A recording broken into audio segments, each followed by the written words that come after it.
சற்று முன் கிடைக்கப்பெற்ற மிக முக்கியமான செய்தி ஒன்று வெளியாகியுள்ளது. அண்ணா பல்கலைக்கழக மாணவி விவகாரத்தில் குற்றவாளி கைது செய்யப்பட்டாலும் ஞானசேகரிடம் இருந்து யார் அந்த சார் என்ற உண்மையை சிறப்பு புலனாய்வுத்துறை அதிகாரிகள் நீதிமன்றத்தில் சமர்ப்பிக்க வேண்டும் என்றும் கடந்த 4 மாதங்களுக்கு மேலாக இந்த விசாரணை நடைமுறைப்படுத்தப்பட்டுள்ளது.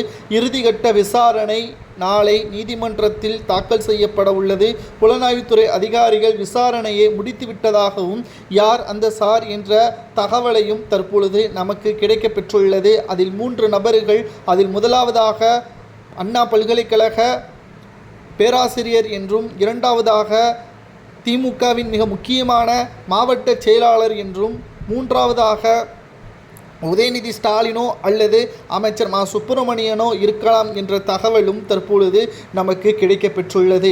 நாளை இந்த வழக்கு நீதிமன்றத்தில் விசாரணைக்கு வரும்பொழுது இறுதி தீர்ப்பு கிடைக்கும் என்றும் நீதிபதி ஆனந்த் வெங்கடேசன் தான் இந்த வழக்கை விசாரணை செய்கிறார். இதில் குற்றவாளிகள் யாராக இருந்தாலும் அதிகபட்ச தண்டனை என்ன வழங்கலாம் என்பதை கமெண்ட் வாயிலாக கூறுங்கள். அது மட்டுமல்ல, ஞானசேகரிடம் பல திடுக்கிடும் தகவல்களும் வெளியாகியிருக்கிறது.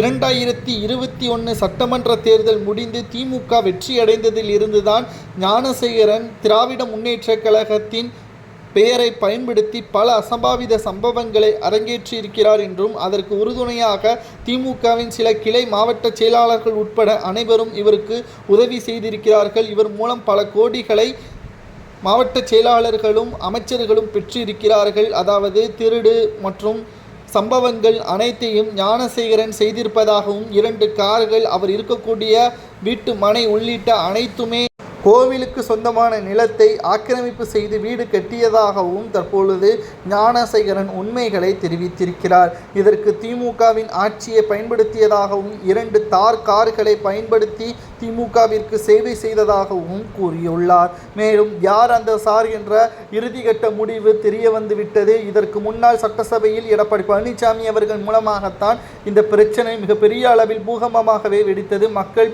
மறந்துவிடக்கூடாது. யார் அந்த சார் என்ற இறுதி தீர்ப்பு முதல் பக்கத்தில் வருவதற்கு வாய்ப்பே கிடையாது. கடைசி பக்கத்தில் தான் வரும். மக்கள் இதை மறந்துவிடக்கூடாது. இந்த பிரச்சனையை மீண்டும் ஒரு முறை சரியான தீர்ப்பு வழங்கப்படுகிறதா, அல்லது வழக்கறிஞர்கள் அந்தர்பல்ட்டி அடித்து ஞானசேகர் தான் முழுமையான குற்றவாளி என்று அவர் மீது பழியை போட்டு அதிகபட்ச தண்டனை வழங்குவதற்கான ஏற்பாடுகளையும் செய்வார்கள். குறிப்பாக மேல்முறையீடு செய்தும் கூட இந்த வழக்கை மக்கள் மனதிலிருந்து மறைத்து விடுவார்கள் என்றும் தற்பொழுது நம்மால் பார்க்க முடிகிறது. அதிகபட்ச தண்டனை அந்த சார் ஒருவேளை உதயநிதியாக இருக்கலாம் அல்லது அமைச்சராக இருப்பவர்களுக்கு என்ன தண்டனை கொடுக்கலாம் என்பதை கூறுங்கள்.